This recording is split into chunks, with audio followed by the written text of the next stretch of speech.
Well, good morning. We were up at Beatrix. Yesterday we got up here and kind of redid some of the welder connection, and I will show you that plan now. Okay, let's talk about what we did last week to get the new welder turned on.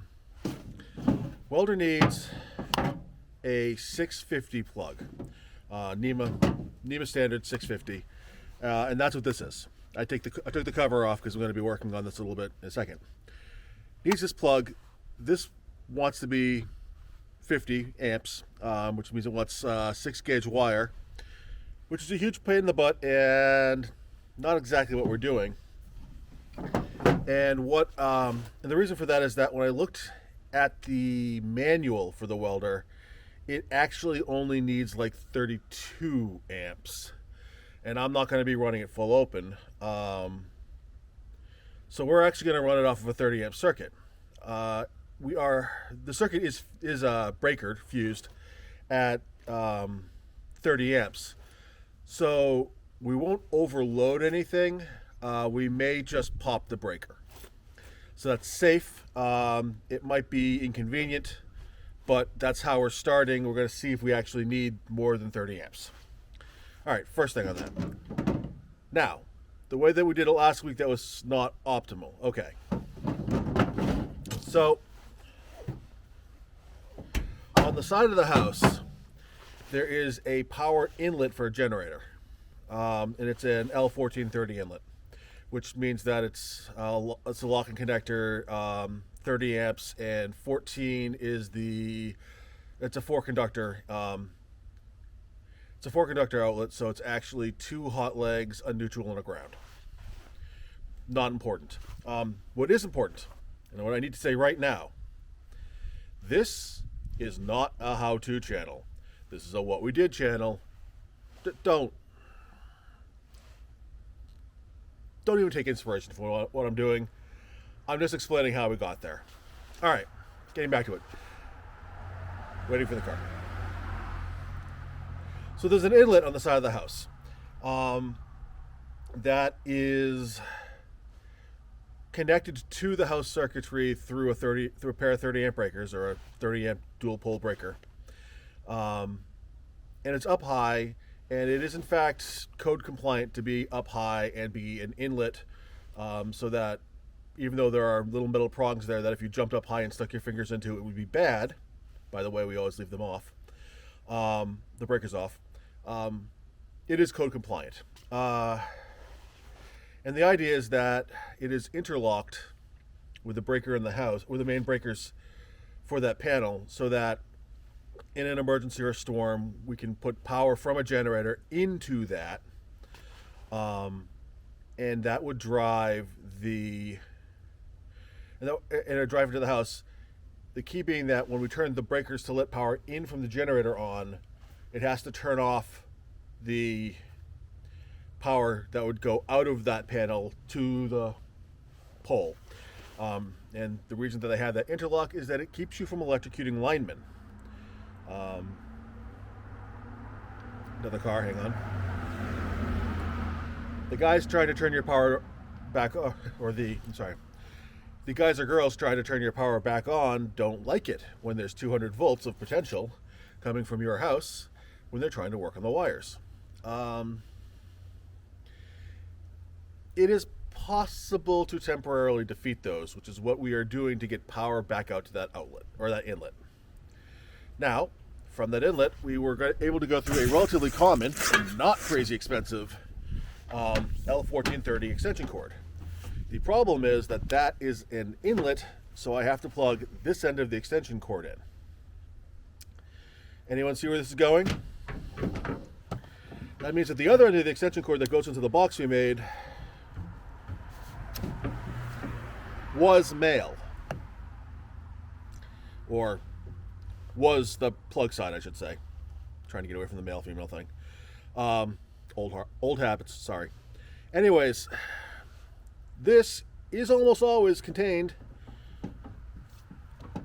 inside of this. It has no exposed parts.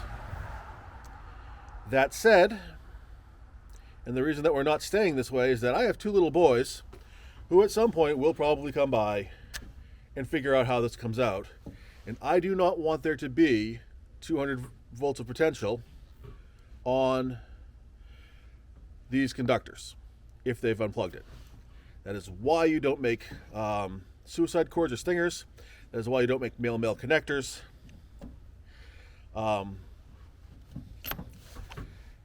It ain't safe. So to avoid that, I actually have picked up a pair of receptacles, and I'm going to make the opposite of a stinger or suicide cord. I'm going to make a female to female adapter that's going to come out of that. That'll give me a female receptacle or receptacle side connector at the box. This will go into that. We'll turn the whole cord around. I will put a plug side onto this. I'll replace that, and we will have a completely compliant and safe solution, with the exception of the fact that I will be temporarily disconnecting or temporarily disabling the interlock when I want to weld. And that's why I don't think that that's something that people can normally do. I'm never going to tell you guys how to turn off that interlock. I know an electrician who is helping with this and has said, you know, as long as you don't electrocute linemen, we're okay. So that is the plan to get the welder to work here. We are going to only feed it with 30 amps because 30 amps is a much more convenient current to be working with. It's 10 gauge connectors, and these cords are, you know, available off the shelf. So I am going to go ahead and do some rewiring. The other thing that we are going to do that's fun is that because it's an L1430 extension cord, that means that there is actually two line legs. It's the two line legs connected that give you the 208, I think, amps on this. 208? 240. It's 240 because this is in three-phase. The 240 volts here, but you also have two potential legs of 120, which is your regular wall current. So we are going to actually add on an additional box that will give us two regular outlets in the bus while we have the welding thing going too. So it's kind of a slight upgrade there. I'm going to turn this off because while I am having this checked by a master electrician, I am not one, and if you are still watching this video and not screaming, you probably aren't one either. So go find your own electrician friend and have them help you. I'll be back in a bit. All right, and just to close the loop on what we finally ended up doing, now that we're back at the, I'd say now, but this is a different time for you. What we have, if I turn this around, is we have an inlet box on the side of the house with a cord that is receptacle to receptacle, comes down here to another cord, and that is a receptacle end here to a male end or a plug end on an RV or basically a 30 amp extension cord. That heads on up to the bus, where we happen to have a length of 10-4 cable. That's 4 conductors, 10 gauge, where we put another L1430 connector on that. That goes through a loop of cable up into the bus where it ends in a plug, or it ends in a box. Not a plug. It ends in a box that we are able to plug the welder and actually a couple of 20 amp circuits into. So that is the welder portion of the day. I am going to go rehook up the batteries. I'm going to move the bus forward so that Sue can do a little work in the back. Some more removing of decals. And then I'm going to take the batteries off and go back to welding and grinding and trying to get some of the structure in for the windows this week. So that's the plan. Here we go.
All right, so I don't know how much I actually showed up be working because even I'm bored of watching me weld when I edit these videos, so I didn't shoot a lot of it. What I did though is I have welded in these frames here, top and bottom for these ones, and a window. Grab one, fits nicely in there. I hope. Haven't actually checked yet. All right, so the window's going to fit in there with some Luxel. I may have to come up with a little sill. Sorry, I may have to come up with a little sill at the bottom to make sure that any water that hits this goes that way. But today's project was basically getting frames in for these three windows, which are going to be in the kitchen, which is why they're a little bit higher. That's going to be above countertop height. Right now they're at about 39 inches, because they'll be at about 30. No, I lied. I don't know how tall they are. They're a few inches above 39 inches, so we're figuring 3 inches for the floor. That'll bring what was marked at 39 to 36. And then they're a couple inches above that to give a little bit of a backsplash area. Those are higher. Back here, I welded in 4 windows here, 2 on this side, 2 on the other side, keeping the window at its original height. And we're putting in a top for them.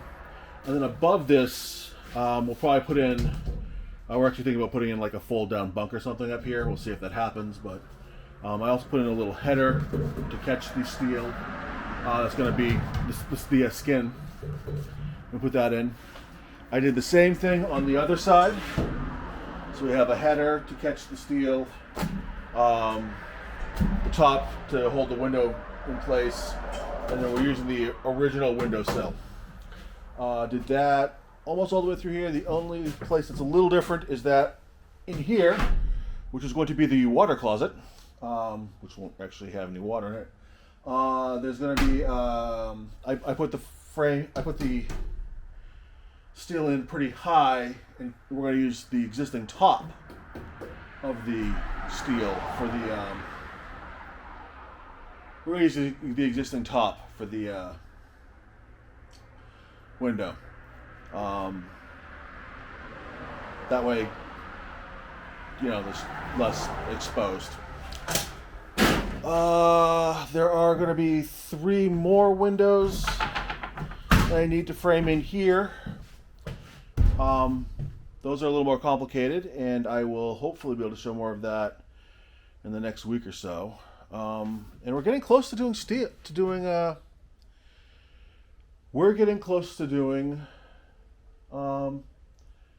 bus skin, which is going to be great. We're looking forward to that. Let me think. Anything else I should talk about? I might do a little separate review on the welder. It did pretty well today. Yeah, I think that's about all I had to talk about. We are making progress on the bus again, which is nice. Oh, I can show you the inside of that little box we plug in. So right down there, I don't think I've shown this yet. That is the plug for the welder right there. And then we actually connected it to that other little box where we have a couple of GFCI breakers that are handy for driving those are handy for driving just like the grinders and stuff. I think I'm going to take the extension cord that was running in here and take it back out. It'll be one less thing for me to worry about running over when I move the bus forward and backwards. So I think that's it for this week. I don't think I'm going to do a separate video. My impressions of that little Yes Welder are that it is actually pretty nice for what it is. The ground clamp is fine. It's not amazing. It does have a nice little bit of copper to get both sides. Actually, you know what? Let me back up. Let me say this. My qualifications for giving this review are that I could afford to buy the welder, and that's it. I'm not a welder. I own a welder. I have operated a welder. I have stuck metal together. But I am using MIG. In fact, I'm using flux core MIG, which is the welding equivalent of hot glue for steel. It doesn't take nearly as much skill as a real welder would have. I am not a metallurgist. I don't get metal to stick. But since somebody is probably going to be Googling Yes Welder at some point and see this, the MIG-250 Pro has been doing great. I've been running it at about 115 to 150 amps. At that level, it is not tripping the 30 amp breaker that we have it plugged into, even though it does ask for a 50. Again, the ground clamp is fine, not amazing, but fine. It's got a 10-foot lead on it. The MIG gun is actually pretty nice. I am excited because this MIG gun will accept gas, so this MIG system will accept gas.